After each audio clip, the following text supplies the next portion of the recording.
अपने हाथों को उठाएंगे और हम यूएसए के लिए आज प्रार्थना करेंगे, उसके इंडिपेंडेंस डे के लिए।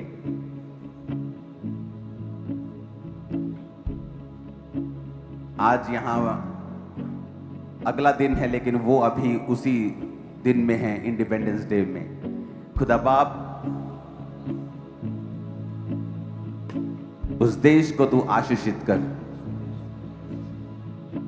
उसकी हुकूमतों को तू खुदाबंद, उसकी पॉलिटिकल अगुओं को तू आशीषित कर, उन्हें बुद्धि और समझ, पाप से परे रहने की ताकत और आग से भरा हुआ वचन दे खुदाबंद। वो तेरे विश्वास को इसी तरह से फैलाते जाएं और घोषणा करते जाएं। अपने हाथों को उठाएंगे। मैं आपको इसलिए कह रहा हूं कि प्रेयर करने के लिए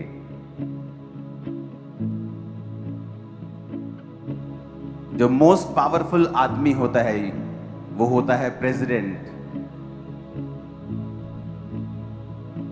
और उसके बाद वाइस प्रेसिडेंट और सेक्रेटरी, स्टेट सेक्रेटरी जिसे बोलते हैं, जैसे गृह मंत्री जिसे बोलते हैं। इस 2-3 दिन पहले मुझे एक फोन आता है कि हम कॉन्फ्रेंस कॉल में होंगे और जो अमेरिका के गृह मंत्री हैं वो एक मैसेज देना चाहते हैं। और जब मैं कॉल पे था और हम सब फेथ लीडर्स कॉल पे थे और अमेरिका के जो मार्क रूबियो जो अभी आए भी थे इंडिया में, तो वो कॉल पे थे हमारे साथ 10-12 मिनट, 8 से 12 मिनट, और वो बता रहे थे अमेरिका की हिस्ट्री के बारे में। और ऐसा नहीं लग रहा था कि किसी पॉलिटिशियन को हम सुन रहे हैं, ऐसा लग रहा था कि किसी पास्टर को सुन रहे हैं। उनकी बातें विश्वास और परमेश्वर के वचन के ऊपर आधारित थी, सभी बातें। एक भी बात पॉलिटिकल नहीं थी। जो गॉड ने अमेरिका के लिए किया वो वही बातें कर रहे थे। और जब मेरे पास उसकी वीडियो भी है, जब मैं उनके साथ कॉल पे था, मेरे दूसरे फोन से मैंने बनाई, रात को 3-4 बजे का सुबह का टाइम था, अर्ली का। तो उस समय मेरे दिल में बोझ आया कि हाँ, हमें वाकई ही इन लोगों के लिए प्रार्थना करनी चाहिए, क्योंकि अमेरिका की हिस्ट्री में पहली बार ऐसा हुआ है कि प्रेसिडेंट से लेके, गृह मंत्री से लेके हर एक आदमी जीसस क्राइस्ट को ओपनली, उसके वचन को डिफेंड कर रहा है, डिक्लेयर कर रहा है, परसिक्यूटेड लोगों के साथ खड़ा है। तो इसीलिए मैंने कहा हम पहले आज अमेरिका के लिए प्रार्थना करेंगे, उसका इंडिपेंडेंस डे के लिए, कि परमेश्वर ने जो वहां पे किया है, जो बेदारी वहां पे फैलाई है, जो काम वहां पे किया है, वो बहुत ही जबरदस्त किया है। अपने हाथों को उठाएंगे। Thank you Jesus. खुदा बाप, तो यूएसए उसकी हुकूमतों को ब्लेस कर, भारत के साथ अमेरिका के रिश्ते हमेशा अच्छे रहें खुदाबंद, हमेशा अच्छे रहें।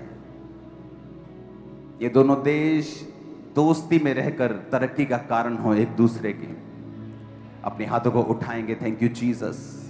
और अपने देश के लिए हम प्रार्थना करेंगे, प्रधानमंत्री मोदी जी के लिए प्रार्थना करेंगे, मुख्यमंत्री भगवंत मान जी के लिए प्रार्थना करेंगे। अपने हाथों को उठाएंगे। खुदा बाप, तूने कहा है कि तुम पृथ्वी के नमक हो, यानी तुम जहां भी रहोगे वहां के प्रिजर्वर होंगे। तूने कहा है तुम जगत की ज्योति हो, तुम रास्ता दिखाओगे। तूने अब्राहम को कहा था अगर उस देश में 10 लोग भी धर्मी हों तो मैं उस 10 धर्मी के कारण उस देश का नाश न करूंगा।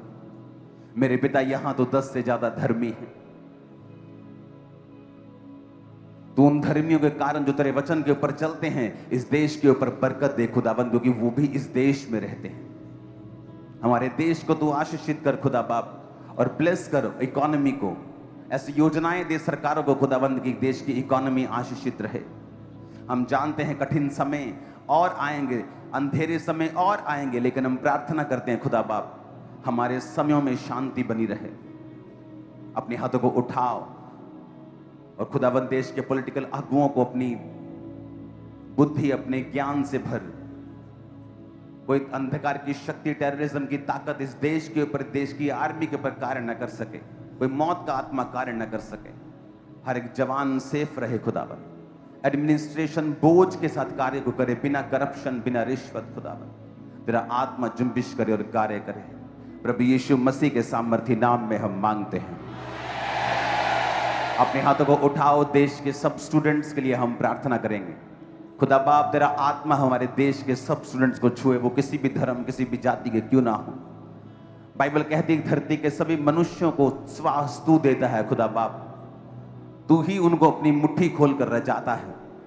तूने कहा है कि जिस तरह सूर्य अपना प्रकाश सबको देता है और बारिश सब पे पड़ती है, उसी तरह तुम्हारा पिता धर्मी और अधर्मी दोनों पर अपनी बारिश और अपनी आशीष और अपनी दया को बरसाता है। मेरे पिता हम मांगते हैं कोई भी स्टूडेंट सुसाइड तक ना पहुंचे। खुदावन आने वाले समय में ऐसे अरेंज कर, उनके दिलों के ऊपर ये डाल खुदावन कि ये अंत नहीं है, ये एग्जाम का ना होना या फेल हो जाना दुनिया का अंत नहीं है, लाइफ का अंत नहीं है।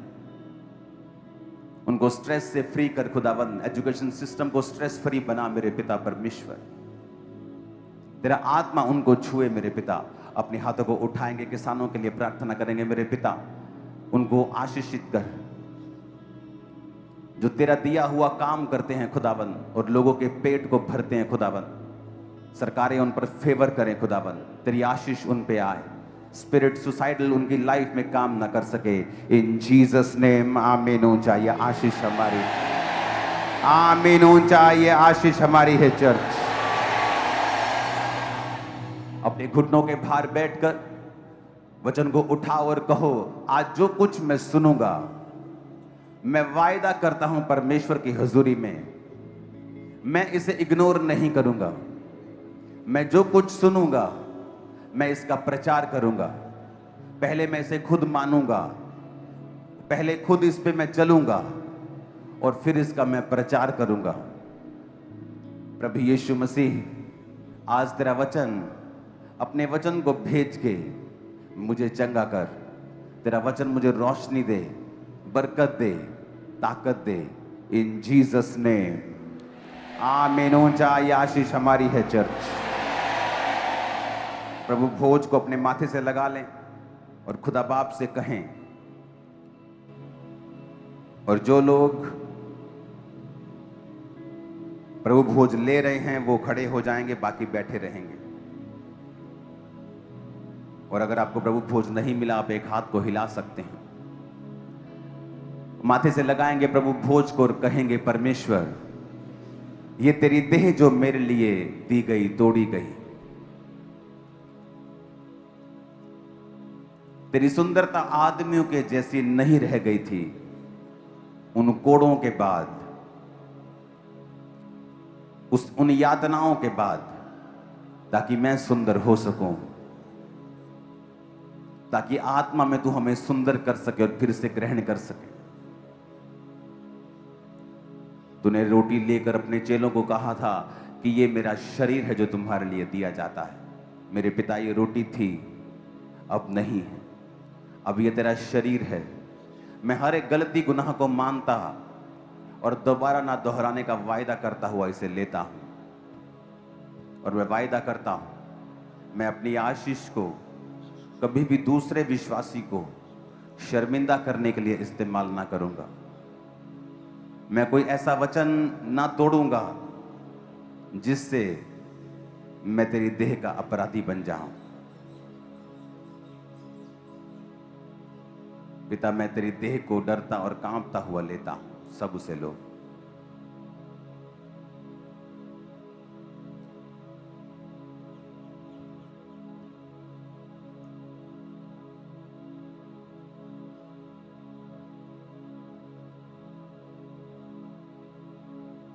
उस जूस के पैकेट को खोलो और कहो, पिता ये जूस था लेकिन अब नहीं है, क्योंकि अब ये तेरा लहू है, वही लहू जो मेरे गुनाहों के लिए और सारे जगत के गुनाहों के लिए बहाया गया।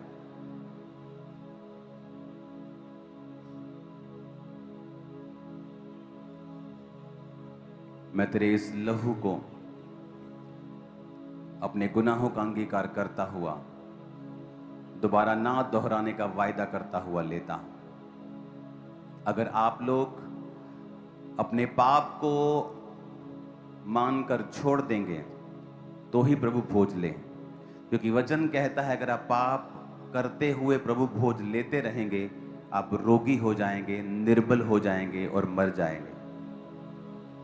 और ये शारीरिक बात कर रहा है, निर्बलता शरीर की, मरना शरीर का और कमजोर होना शरीर का। अगर आपने किसी को माफ नहीं किया, आप किसी की चुगली करते हैं, किसी के साथ जेलसी करते हैं, तो उसे छोड़कर प्रभु भोज लें। खुदा बाप, तेरे इस लहू को मैं लेता हूं, सब उसे लेंगे।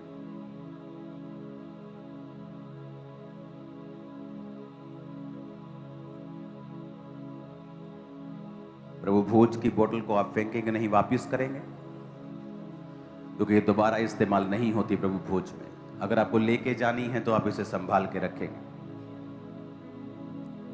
अपने घुटनों के भार बैठकर अपनी बाइबल को उठा और कहो, आज मैं इग्नोरेंट नहीं बनूंगा। ज्ञान ना होने से प्रजा नाश होती है, शैतान की वजह से नहीं। पिता मुझे ज्ञानी बना, तेरे वचन का ज्ञान मैं रखूं, अपनी अथॉरिटीज को एक्सरसाइज करूं, अपने अधिकारों का इस्तेमाल करूं। इन जीसस नेम। मिरेकल्स होते हैं, वो आज भी प्रार्थनाओं को सुनता है। कि मैं घर गई, मैंने प्रेयर को भी रिसीव किया और मैं अपनी फैमिलीज को भी बोलता हूं कई बार कि अपनी प्रेयर को लिखो, सोचो नहीं, लिखो, प्रेयर पॉइंट्स लिखो। उन प्रेयर पॉइंट्स के सामने कौन सा बाइबल का वचन है उसे लिखो। जब उस प्रेयर पॉइंट को करो, बाइबल के उस अध्याय को खोलो।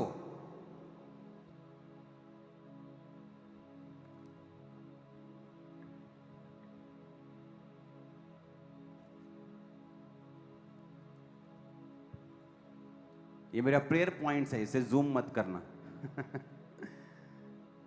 ये देखो, हल्का सा दिखाना।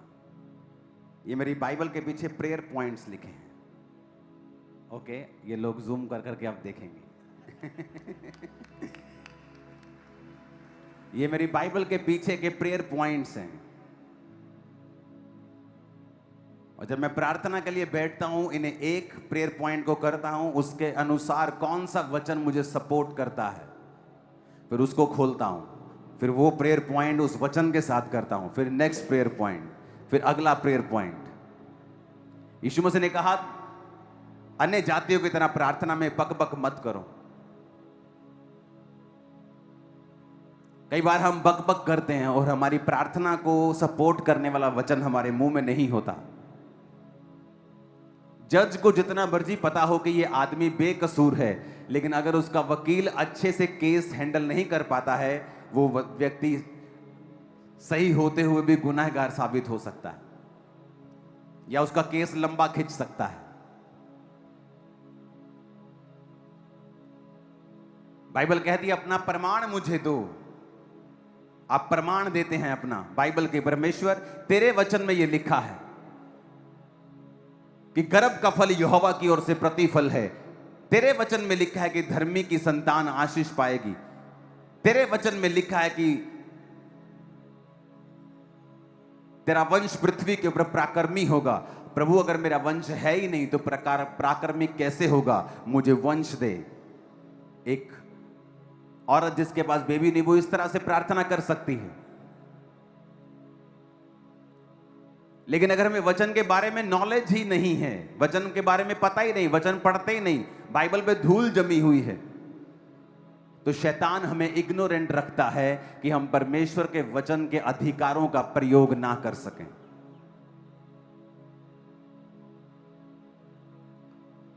परमेश्वर ने आज आपकी बीमारी के लिए कुछ नहीं करना है, उसने आज आपकी तकलीफ के लिए कुछ नहीं करना, वो ऑलरेडी कर चुका है। उसने अपने कामों को खत्म करके क्रूस पर बोला था, इट इज फिनिश्ड। अब हमें उन खत्म किए कामों के ऊपर बिलीव करना है और उन खत्म किए कामों पर विश्वास करके, उन्हें अंगीकार करके, उनकी घोषणा करके, उसके अनुसार जीवन को बिताकर उन सब चीजों को प्रैक्टिकली अपने जीवन में पूरा होते हुए देखना है। हालेलुया। आप कभी ग्रेटनेस की उस पोजीशन पे नहीं जा सकते हैं अगर आप परमेश्वर के वर्ड को फॉलो नहीं करते हैं। हर बेदारी परमेश्वर के वचन से शुरू होती है, हीलिंग प्रभु के वचन से शुरू होती है, ग्रेटनेस परमेश्वर के वचन से शुरू होती है। एक फल ही तो खाया था हवा ने और आदम को खिला दिया था। क्या था इसमें? कोई बड़ी बात थी क्या? फल ही तो खाया था। लेकिन बात अनआज्ञाकारिता की है, बात परमेश्वर के वचन की है, बात परमेश्वर के वचन को आदर देने की है। बात यह है कि आज आप उस परमेश्वर के वचन के ऊपर कितना स्टैंड लेते हैं, या आप उसे पर्सनलाइज करते हैं कि नहीं। हजारों लोग इस सिचुएशन में होंगे, लेकिन मैं आपको बता सकता हूं उन हजारों ने परमेश्वर के वचन के ऊपर स्टैंड नहीं लिया।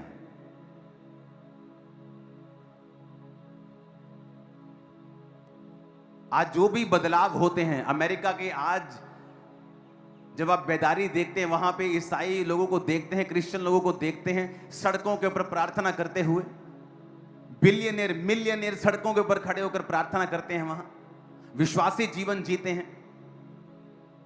जवान यंग लड़के लड़कियां शादी के बिना कोई संबंध नहीं रखते किसी लड़के लड़की से, पवित्रताई का जीवन जीते हैं। और अगर आप देखेंगे अमेरिका की बेदारी 1900 में, जब परमेश्वर के बड़े बड़े सेवक जो आज खुदा में सो चुके हैं और प्रभु के पास स्वर्ग में हैं, आप उनकी जीवनी को कभी पढ़ना, उन्होंने प्रार्थनाएं की हैं, परमेश्वर के वचन के ऊपर खड़े रहे। हिलो मत,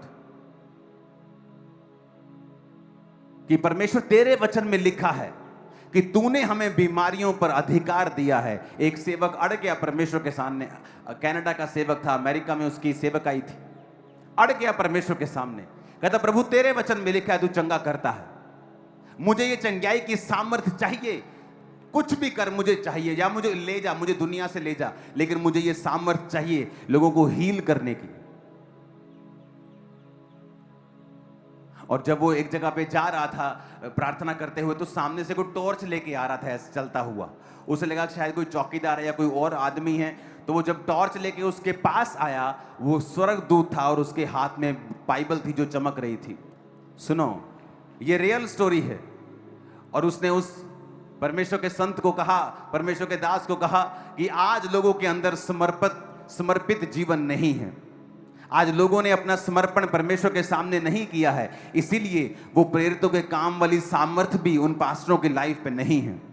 वो ये कहकर स्वर्गदूत गायब हो गए और बाइबल भी गायब हो गई। और उस सेवक ने परमेश्वर के दर्शन को समझ लिया कि मैंने जो परमेश्वर के सामने जिद करके प्रार्थनाएं की हैं, परमेश्वर ने मुझे उसका उत्तर दिया है। और उसने प्रेयर्स करनी स्टार्ट की और एक स्ट्रॉन्ग हीलिंग अनॉइंटिंग उसकी लाइफ में आए और काम करे। अब ये हिस्ट्री में रिकॉर्ड है और सारी रिटन चीजें हैं। 1905 में जिस शहर में वो सेवा करने लगा था, वहां पे 1 लाख रिटन मिरेकल्स उसकी सेवकाई में हुए थे। और जब अमेरिका के डिपार्टमेंट्स ने उस शहर का सर्वे किया, और जब पूरे देश का सर्वे होता है, तो उसका जो शहर था पूरे देश का सबसे ज्यादा हेल्थी और चंगा शरीर वाला, जहां सब लोग चंगे थे, पूरे देश में वो शहर, वो कस्बा नंबर 1 था पूरे देश, पूरे अमेरिका में। क्योंकि इतने मिरेकल्स उसकी सेवकाई से हुए, इतने हीलिंग्स उसकी सेवकाई से हुई, क्योंकि एक परमेश्वर के दास ने स्टैंड लिया कि मैं परमेश्वर के वचन के ऊपर चलूंगा। जब आप परमेश्वर के वचन के ऊपर स्टैंड लेते हैं और खड़े रहते हैं, और ये बहुत बड़ा नहीं होता है, शुरुआत बहुत बड़ी नहीं होती है, छोटी सी होती है।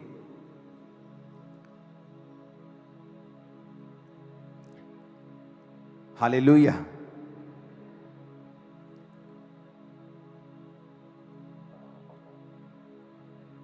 और दानियल 1 में लिखा, यहूदा के राजा यहोयाकीम के राज्य के 3रे वर्ष में बेबीलोन के राजा नबूकदनेस्सर ने यरूशलेम पर चढ़ाई करके उसे घेर लिया। और यहां पर लिखा, परमेश्वर ने यहूदा के राजा यहोयाकीम को परमेश्वर के भवन के कई पात्रों सहित उसके हाथ में कर दिया। अपने हाथों को उठा के कहो, आज जो कुछ मैं सुनने वाला हूं, मैं उसे सुनूं और फलों को लाऊं। जो मैं आज सुन रहा हूं मैं उसे कभी ना भूलूं। जो आज मैं सुन रहा हूं मैं फलों को लेके आऊं, ये फल बना रहे इन जीसस नेम। अब यहां पे अगर आप सुनेंगे तो उसने लिखा था, परमेश्वर ने यहूदा के राजा यहोयाकीम को परमेश्वर के भवन के कई पात्रों सहित उसके हाथ में कर दिया और उसने उन पात्रों को शिनार देश में अपने देवता के मंदिर में ले जाकर अपने देवता के भंडार में रख दिया। अब आप सोचोगे परमेश्वर ने अपना भवन क्यों शैतान के हाथों में पड़ने दिया? क्योंकि उस समय इज़राइल सारे वो गलत काम कर रहा था जो परमेश्वर के वचन के विरुद्ध थे। इज़राइल का राजा दुष्ट था और वो सब प्रकार के जादू और टोनों में और व्यभिचार में सम्मिलित था। जब एक व्यक्ति परमेश्वर से बिगड़ जाता है तो परमेश्वर उसकी सारी महिमा को जो उसने दी होती है उसे फिर शैतान के हाथों में दे देता है। इसीलिए वचन कहता है कि अन्य जातियों में तुम्हारे कारण मेरे नाम की निंदा होती है। जीसस ने कहा क्यों? क्योंकि जब एक पास्टर बिगड़ता है, जब एक क्रिश्चियन बिगड़ता है तो परमेश्वर जब उसको बिगड़ता है उसको शैतानी लोगों के वश में करता है। शत्रु उसको लूटते हैं, वो शत्रुओं के वश में आ जाता है, वो कैप्चर हो जाता है। और लोग सोचते हैं शैतान ने काम किया। कई बार सारे काम शैतान नहीं करता है। यहां पर परमेश्वर का यह कार्य था कि परमेश्वर ने अपनी महिमा को भी जो उसे दी थी उसे खत्म कर दिया और अपने भवन के पात्रों समेत वो अपने सारी चीजों को अपने देवता के भंडार में उसने रख लिया। तब राजा ने अपने खोजों के प्रधान अशनपज को आज्ञा दी कि इजरायली राजपुत्रों और प्रतिष्ठित पुरुषों में से जवानों को ला, जो निर्दोष, सुंदर, सब प्रकार की बुद्धि में प्रवीण, ज्ञान में निपुण, विद्वान, राज मंदिर में हाजिर रहने के योग्य और उन्हें कसदियों के शास्त्र और भाषा की शिक्षा दे। जो बेबीलोन का राज्य था वो बहुत तेजी से बढ़ रहा था, वो इतनी तेजी से एक्सपेंड कर रहा था और वो इतनी तेजी से देशों के ऊपर कब्जा कर रहे थे कि उनके पास जो स्टाफ था, जो अच्छा स्टाफ, जो राज्य कर सके, जो गवर्न कर सके, जो उन पर देख रेख कर सके, एडमिनिस्ट्रेशन कर सके, वो स्टाफ की कमी थी। क्योंकि वो देश बहुत तेजी से कैप्चर कर रहा था कि आज ये देश पे कब्जा कर लिया, अब अपना स्टाफ चाहिए, अपने लोग चाहिए जो उस देश का कोई गवर्नर बन सके, कोई हाकिम बन सके, कोई गृह मंत्री बन सके, कोई पुलिस ऑफिसर बन सके। तो इस कारण वो क्या करता था राजा, अब उसे अपने स्टैंडर्ड के लोग भी चाहिए कि ये नहीं अगर देश बढ़ रहा है तो वो क्वालिटी से कॉम्प्रोमाइज करे। तो उसने फ्यूचर के बारे में सोच के कहा कि मुझे अच्छे जवान इजरायली राजवंश में से ऐसे लोगों को लेके आ जो बुद्धि में प्रवीण हो। और वचन कहता है कि उनमें यहूदा की संतान में से चुने हुए दानियेल, हनन्याह, मिशाएल और अर्जिया नामक यहूदी थे। अब यहां पर ये 4 जन परमेश्वर के राजा के अंडर आ जाते हैं और राजा के पास चले जाते हैं। अब ये राजा का जो खोजा है, राजा का जो अधिकारी है, उसको राजा ने कहा इनको मेरा फूड देना है, जो मैं खाता हूं वो ये खाएंगे। इनको शिक्षा दो, इनको शस्त्र, शास्त्र, भाषा, सब चीजों की शिक्षा देके इतने साल तक इनको पालो और उसके बाद मैं इन्हें ड्यूटीज दूंगा, इनको चेक करके। और बाइबल कहती है दानियेल भी उनके प्रति वहीं पे था। लिखा, परंतु दानियेल ने अपने मन में 8 आयत में लिखा, ठान लिया कि वो राजा का भोजन खाकर और पीने का दाख मधु पीकर अपवित्र ना होए, इसलिए उसने खोजों के प्रधान से विनती की कि उसे अपवित्र ना होना पड़े। परमेश्वर ने खोजों के प्रधान के मन में दानियेल के प्रति कृपा और दया भर दी। खोजों के प्रधान ने दानियेल से कहा, मैं अपने स्वामी राजा से डरता हूं, क्योंकि तुम्हारा खाना पीना उसी ने ठहराया है। कहीं ऐसा ना हो कि वह तेरा मुंह तेरे संग के जवानों से उतरा हुआ और उदास देखे तुम्हारे, क्योंकि तुम मेरा सिर राजा के सामने जोखिम में मत डालो। तब दानियेल ने उस मुखिए से, जिसे खोजों के प्रधान ने दानियेल, हनन्याह, मिशाएल और अर्जिया के ऊपर देखभाल करने के लिए नियुक्त किया था, कहा, मैं तुझसे विनती करता हूं, अपने दासों को 10 दिन तक जांच और हमारे खाने के लिए साग पात और पीने के लिए पानी दे, और 10 दिन के बाद हमारे मुंह जो जवान राजा का भोजन खाते हैं उनके मुंह को देख, और जैसा तुझे देख पड़े उसी के अनुसार अपने दासों से व्यवहार करना। उसने उनकी विनती मानी और 10 दिन तक उन्हें वही खाना देता रहा जो उन्होंने कहा और उनको जांचता रहा। 10 दिन के बाद उनके मुंह राजा के भोजन के खाने वाले सब जवानों से अधिक अच्छे और चिकने दिखाई पड़े। तब वह मुखिया उनका भोजन और उनके पीने के लिए ठहराया हुआ दाख मधु दोनों छुड़ाकर उन्हें साग पात देने लगा। अब यहां पर समझने वाली बात है, परमेश्वर ने कहा जब ग्रेटनेस शुरू होती है आपकी लाइफ में, महान जीवन की ओर जब आप कदम लेते हैं, वो कदम हमेशा आपका सबसे छोटा कदम होता है।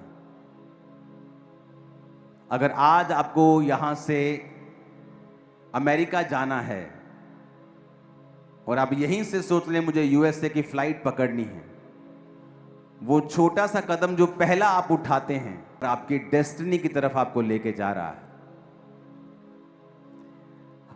महान व्यक्ति बाइबल में वही हुए हैं जिन्होंने छोटी शुरुआत की है।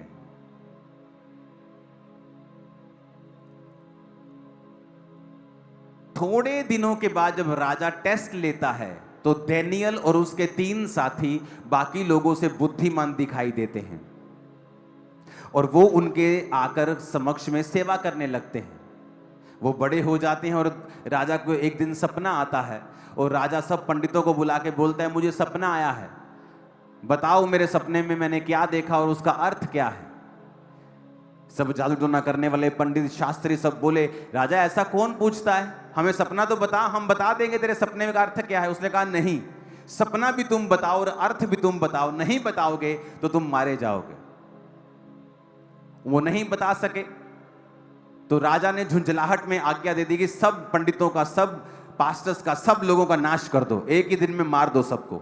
जब डैनियल को यह बात मालूम हुई तो उसने अपने साथियों को बोला कि प्रार्थना करो, कल मैं राजा के सामने जा रहा हूं कि परमेश्वर अपना भेद प्रकट करे। और रात को परमेश्वर ने दर्शन में डैनियल को बताया कि उसने कौन सा सपना देखा है और उसका अर्थ क्या है।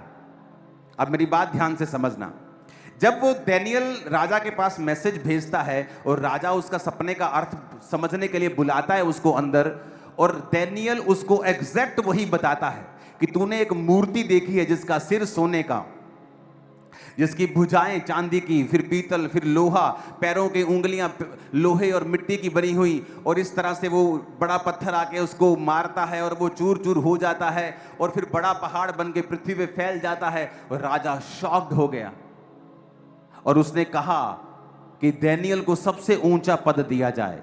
और डैनियल के 3 जो आगे लोग थे उन्हें प्रांत के मेन काम स्टेट के दिए जाएं। अब बात कहां पे शुरू होती है, यहां बचाव हुआ क्योंकि डैनियल उनके जैसा नहीं था। बचाव हुआ क्योंकि परमेश्वर ने डैनियल को दर्शन दिया और परमेश्वर ने डैनियल को दर्शनों के द्वारा ये चीजें समझाई। अगर डैनियल डर जाता और राजा का दाख मधु यानी जो नशीला पदार्थ है, अगर वो डैनियल को रोज पिलाया जाता और राजा का वो मूर्तियों के सामने चढ़ाया गया मीट जो वो चढ़ाते थे अगर डैनियल रोज खाता, परमेश्वर कभी भी डैनियल को सपने में इसका अर्थ नहीं बताते। वचन में लिखा है दाख रस के मतवाले मत बनो, क्योंकि जो कोई व्यक्ति शराब के नशे में रहता है उसकी आत्मा हिली हुई होती है। एक चूहे जैसा व्यक्ति भी शराब पी के शेर के जैसी बातें करता है। क्यों? क्योंकि उसकी आत्मा जो है शराब स्पिरिट के ऊपर फर्क डालती है, वो दलेर कर देती है आदमी को। परमेश्वर ने कहा कि अगर तुम शराब से दलेरी लोगे तो मेरा पवित्र आत्मा भी दलेरी देता है। इसीलिए जब कई बार आप बहुत ही कमजोर फील कर रहे होते हैं और डरे हुए फील कर रहे होते हैं और आप परमेश्वर की प्रेजेंस में चले जाते हैं और 4, 5, 3 दिन, 2 दिन, 1 दिन प्रार्थना में बिताते हैं और सडनली आपके अंदर दलेरी आ जाती है। ये वही दलेरी है जो शराब पी के लोगों के अंदर आती है और आप में पवित्र आत्मा के जरिए आई है। इसलिए नए नियम में परमेश्वर ने कहा कि अगर तुम्हें शराब पीनी है तो फिर पवित्र आत्मा तुम्हें वो दलेरी नहीं दे सकता, क्योंकि वो दलेरी या तो तुम शराब से ले सकते हो या पवित्र आत्मा से ले सकते हो।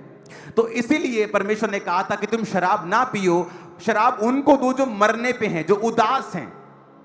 लेकिन आज ये वचन कोई नहीं पढ़ता। वो 5 ml जो किसी की बीमारी के लिए ठीक होने के लिए दवाई में डाल के दी, उस वचन को तोड़ मरोड़ कर वो शराब के पैग बना के पी सकते हैं। जबकि उन्हें यह नहीं पता है कि परमेश्वर शराब पीने की आज्ञा बाइबल में नहीं देता। उसको मालूम था, दानियल को यह बात पता थी, और उसने एक छोटा सा आज्ञा को माना। अगर दानियल शराब के नशे में रोज रहता और उसकी स्पिरिट और उसका दिमाग उस अल्कोहल के इन्फ्लुएंस में होता, मैं आपको गारंटी देता हूं कि परमेश्वर कभी भी उसको दर्शन में उत्तर नहीं देते। दानियल तब तो अपनी जिंदगी बचा लेता कि अब तो मैं बच गया हूं, अगर मैं विरोध करूंगा तो राजा मुझे मरवा देगा, कि तू कौन होता है शराब ना पीकर, मेरे देवताओं का मांस ना खाकर चढ़ाया हुआ, तू अपने आप को क्या बेटर समझता है, मार दो इसको। उसके लिए क्या है, वहां पे लाखों बच्चे पढ़ रहे होंगे, कई बच्चे कई देशों से पढ़ रहे होंगे, वो हजारों ट्रेनिंग हो रही है, मर भी जाएगा तो राजा का क्या जाता है। लेकिन दानियल ने स्टैंड लिया कि मैं परमेश्वर के वर्ड के ऊपर खड़ा रहूंगा। आप देखो आज क्रिश्चियनिटी में बहुत से लोग हैं, बहुत से अमीर लोग भी हैं, बहुत से इन्फ्लुएंशियल लोग भी हैं, लेकिन अगर आप देखेंगे परमेश्वर उनके द्वारा प्रभावित कामों को करने में कामयाब नहीं होता। क्यों? क्योंकि उनका जो जीवन है वो अनॉइंटिंग और वर्ड के अंदर पूरी तरह छुपा हुआ नहीं है। बहुत सी ऐसी चीजें हैं जो वचन के साथ वो ब्रेक करते हैं, इसलिए परमेश्वर उन्हें अच्छी पोजीशन पे होते हुए भी इस्तेमाल नहीं कर पाता है।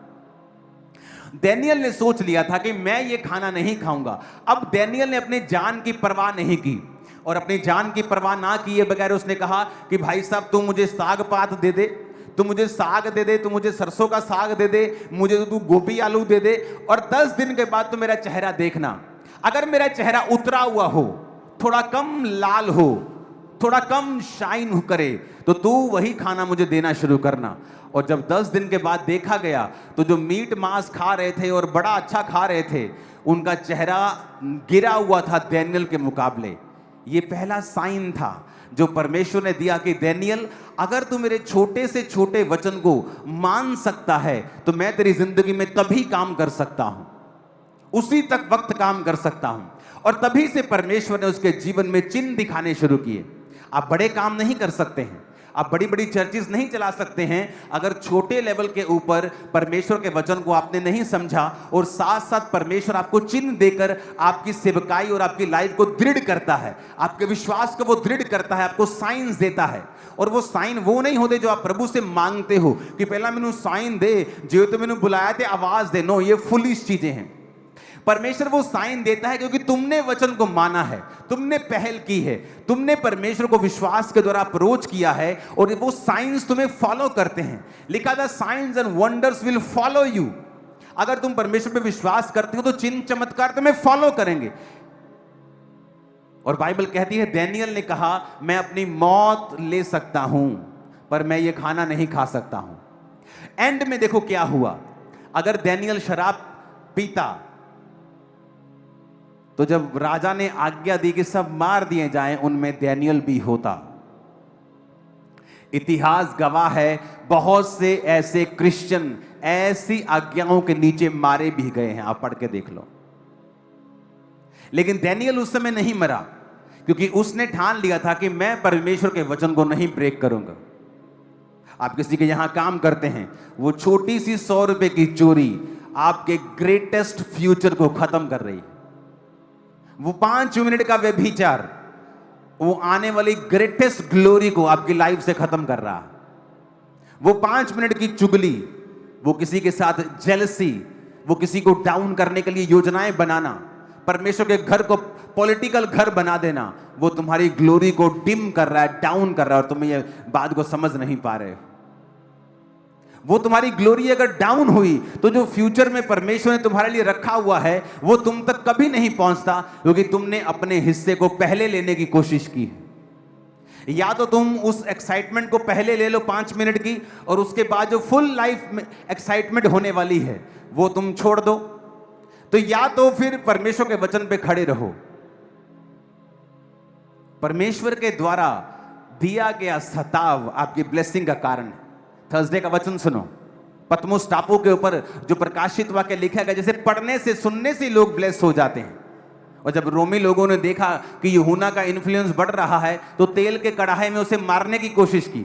जब वो नहीं मरा तो उसको पतमुस नामक टापू पर भेज दिया, और वहां पे जीसस क्राइस्ट ने उसे दर्शन दिए थे। वो पतमुस नाम की जगह है जहां दर्शन दिए, वो ये जगह है जहां परमेश्वर ने अपने दास को दर्शन दिए थे। ये आज भी यहां मौजूद है, पूरी दुनिया के सैलानी यहां घूमने के लिए जाते हैं। ये ग्रीस के अंदर है। और जो यूहन्ना की चर्च थी और जिस 7 चर्चिस के बारे में उसने प्रकाशित वाक्य में लिखा है, वो तुर्की में है। और तुर्की से कुछ ही किलोमीटर के बॉर्डर के ऊपर ग्रीस के अंदर ये पतमुस नामक टापू है। यहां पे इसलिए भेजा जाता था टापू के अंदर कि यहां खाना नहीं उगता था, तो जेल के कैदियों को यहां भेजते थे और उनको घूमने की आज्ञा थी टापू के अंदर अंदर, क्योंकि उसके बाद सब पानी पानी था, कोई वहां से जा नहीं सकता था। तो वो धीरे धीरे वहां पे कोई नारियल पी रहा है, कुछ हल्का फुल्का कुछ खा लिया, मछली पकड़ ली, कितना आप कर लोगे। और धीरे धीरे भूख से और स्टारवेशन से उनकी मृत्यु हो जाती थी और वहां पर उसको मृत्यु के लिए भेजा गया था। लेकिन परमेश्वर ने उस मृत्यु को आज तक की दुनिया की बेस्ट ग्लोरी में बदल दिया और प्रकाशित वाक्य उसे दिया, जो आज भी हमारे हृदयों को हिला देता है। आप समझ रहे हो मेरी बात को? कैसे वचन पे खड़ा रहा और 18 महीने पतमुस नामक टापू पे रह के 18 महीने के बाद परमेश्वर ने उस राजे की मौत कर दी, जिस राजे ने यह आज्ञा दी थी। और उस राजे की मृत्यु के बाद जब नया राजा वहां बैठा, परमेश्वर ने अपने दास को पतमुस टापू से निकालकर फिर वही जगह लेके आया। इमेजिन करो, राजा भी उसका कुछ बिगाड़ नहीं सका, क्योंकि परमेश्वर के वचन पे वो चलता रहा। मौत उसका बिगाड़ नहीं सकी, क्योंकि वो परमेश्वर के वचन पे चलता रहा। आज सबसे इंपॉर्टेंट है, क्या आप परमेश्वर के वचन के ऊपर चलते हैं या नहीं चलते हैं? अगर आप क्रिश्चियन हैं, आप हमेशा टाइथ निकालें, रोज प्रेयर करेंगे। अगर आप क्रिश्चियन हैं, आप कभी चोरी नहीं करेंगे, चाहे आपके बच्चों को भूखा रहना पड़े। अगर आप क्रिश्चियन हैं, आप कभी भी परमेश्वर की देह की बदनामी नहीं करेंगे, आप कभी दूसरे व्यक्ति को डाउन करने की कोशिश नहीं करेंगे। बहुत से लोग ऐसा करते हैं, फिर बीमार हो जाते हैं, फिर दुखी हो जाते हैं, फिर पब्लिक में कुछ बताते नहीं, चुपचाप तौबा कर लेते हैं, मेल मिलाप कर लेते हैं, क्योंकि उनको वो दुख पता लगता है कि परमेश्वर ने जो उन्हें दिया है और वो परमेश्वर में सही चल रहे होते हैं, इसलिए परमेश्वर उनको ऐसी ताड़ना देता है। जो सही नहीं चल रहे होते हैं उनको तो वो बर्बाद भी कर देता है। तो हमें यह समझना होगा कि परमेश्वर अपने वचन से प्यार करता है, वचन के जरिए ही उत्तर देता है, वचन के जरिए ही चंगा करता है, वचन के जरिए ही आजाद करता है, वचन के जरिए ही नेक्स्ट लेवल पे लेके जाता है। हालेलुया।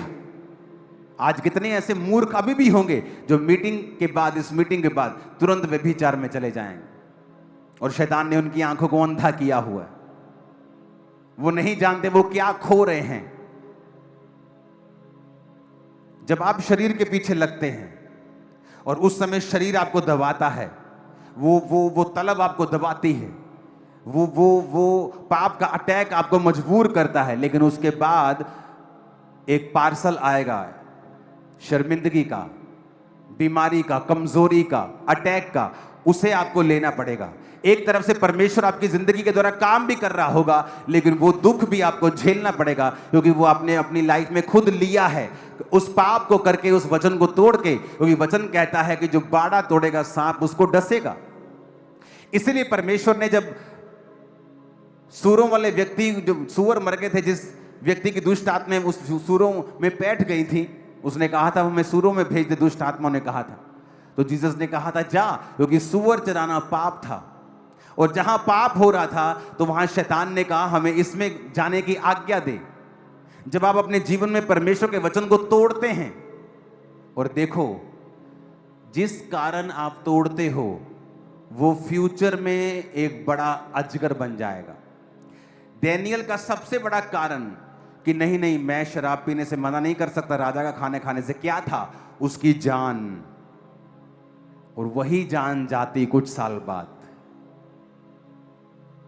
तो एक्चुअल में परमेश्वर का वचन मानने से जो दुख, जो पीड़ा आपको हो रही है और शैतान जिस विषय में आपको डरा रहा है, एक्चुअल में वही आपकी ब्लेसिंग है फ्यूचर में। अगर वो आपको कह रहा है कि अगर तू परमेश्वर के वचन को मानेगा तो तेरी शादी नहीं होगी, एक्चुअल में वो ग्रेट मैरिज है आपकी फ्यूचर में, जो शैतान देख चुका है और वो आपको रोकना चाहता है। अगर तू खुदा के वचन को मानेगा ना, मानेगी, तेरा हस्बैंड तुझे छोड़ देगा। तेरा हस्बैंड वैसे भी मरने वाला है फ्यूचर में, और शैतान जानता है वो जानता है अगर तू खड़ी रही तेरा हस्बैंड बच जाएगा फ्यूचर में, और वो कहता है कि तेरा हस्बैंड तुझे छोड़, हाँ हाँ ठीक है, मैं घर बैठ के मान लिया करूंगी, सब जगह भी चली जाया करूंगी, और फ्यूचर में क्या देखती है, उसका हस्बैंड नहीं रहा। मेरा एक जानकार जिसका मैं नाम नहीं बताना चाहता, और उसको खींच लिया गया परिवार में कि नहीं जाना चर्च, और जिस परिवार ने उसे खींचा, एक लौता जवान एक और बेटा परिवार का मर गया, उसके बाद वो बाप मर गया, उसके बाद वो मां मर गई। कितने साल के अंदर अंदर जवान छोटा भाई 2-3 साल के अंदर, मां 7-8 साल के अंदर, और बाप कोविड के दौरान। यंग है सारे, अभी यंग थे, क्योंकि शैतान जो आपको डरा रहा है जिस विषय में, वही परमेश्वर आपको फ्यूचर में देना चाहता है। शैतान के पास अपना कुछ नहीं है, उसके पास कुछ ओरिजिनल नहीं है, उसके पास सारी कॉपीज हैं, वो परमेश्वर की कॉपी करता है। सारी पुस्तकें जो उसने अलग अलग चीजों की लिखी हैं, वो परमेश्वर के वचन से कॉपी करके लिखी, जाओ मैच कर लो, वो कॉपी निकलेंगी। सब कुछ उसने कॉपी कर क्योंकि उसका कुछ भी ओरिजिनल नहीं है। वो आज भी कॉपी करता है। आज भी जब फेक कोई उठता है तो वो जेन्युइन चर्चेस की कॉपी करने लगता है, क्योंकि शैतान के पास अपना कुछ भी ओरिजिनल नहीं है, क्योंकि परमेश्वर उससे बात नहीं करता, वो उसको रेवलेशन नहीं देता। अगर अपनी लाइफ में कामयाब होना है तो मत सोचो कि कोई बात नहीं, छोटा सा झूठ है, ये तो काम पे चलता है, ये तो बिजनेस में चलता है, छोटा झूठ नहीं चलता। छोटा झूठ, छोटी चोरी, छोटा गुनाह का तोड़ना, ये आपकी लाइफ की डिस्ट्रक्शन की शुरुआत हो सकती है। तभी तो आपको लगता है कोई फर्क नहीं पड़ता है।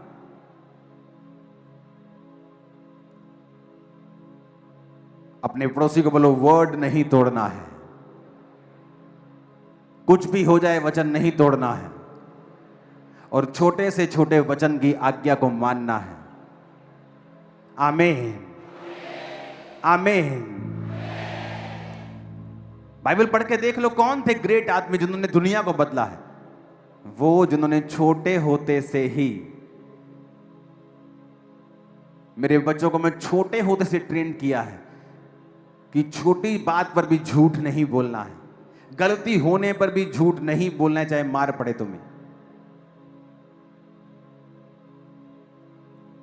क्योंकि जब आप इन तैयारियों में रहते हैं और अपनी लाइफ को क्लीन रखते हैं, परमेश्वर के लिए आसान है वो ग्लोरियस जिंदगी आपके बीच में से निकालकर लोगों के सामने रखना जिसके लिए आप बुलाए गए हैं। अगर डैनियल ने परमेश्वर के उस वचन को अपनी जिंदगी का रिस्क लेकर माना तो एंड में डैनियल ही ऊंचा हुआ, उसके साथी भी ऊंचे हुए, वो ग्लोरियस जगहों के ऊपर थे।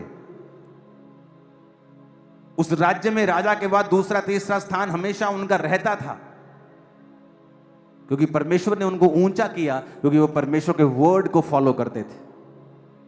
आज आपको नाराज थोड़ी करना है अपने अपने सरपंच को, चाहे आपको कुछ भी खाना पड़े, लंगर खाना पड़े, आप खाएंगे, क्योंकि आप परमेश्वर को नाराज कर लेंगे लेकिन अपने सरपंच को नाराज नहीं करेंगे।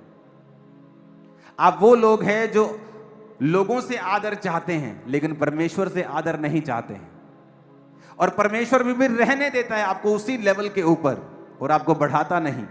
आप क्रिश्चियन भी रहते हैं, आप प्रार्थना भी करते हैं, सब जगहों पे भी चले जाते हैं, सब खा पी भी लेते हैं, इधर उधर भी घूम आते हैं, सब कुछ कर लेते हैं, डांस भी कर लेते हैं डीजे के ऊपर। आप मिक्स हो चुके हैं, जिस तरह इजराइलियों ने मिक्स कर लिया था। उन्होंने सब जगह मिक्स कर लिया, किसी से शादी कर ली, किसी जाति से शादी कर ली, और परमेश्वर कहता है मुझे नफरत है तुम्हारी इस मिक्सचर से। यूहन्ना को वो कहता है ये लोग ना तो ठंडे हैं या ना तो गर्म, ये गुनगुने हैं, कभी परमेश्वर के हो जाते हैं, कभी शैतान के हो जाते हैं, कभी चर्च में होते हैं, कभी बार में होते हैं। तो इनको बोल के या तो ना तो ये तो ठंडे हैं, ना तो ये गर्म है, ये गुनगुने हैं, और मैं इनको अपने मुंह से उगलने पे हूं, या तो ठंडे हो जाएं या गर्म हो जाएं। वर्ड आप मानते हो, एक समय था जब मेरी फैमिली का बिजनेस मेरे रिश्तेदारों की सपोर्ट पे निर्भर था। एक समय था जब उन्होंने सपोर्ट किया था, और वही रिश्तेदार बुला के मुझे धमकाते होते थे कि बेटा इसको पढ़ पढ़, तूने अपना धर्म छोड़ दिया, तू अपने धर्म से वापस आएगा, तेरे पास्टर को पीटेंगे किसी दिन।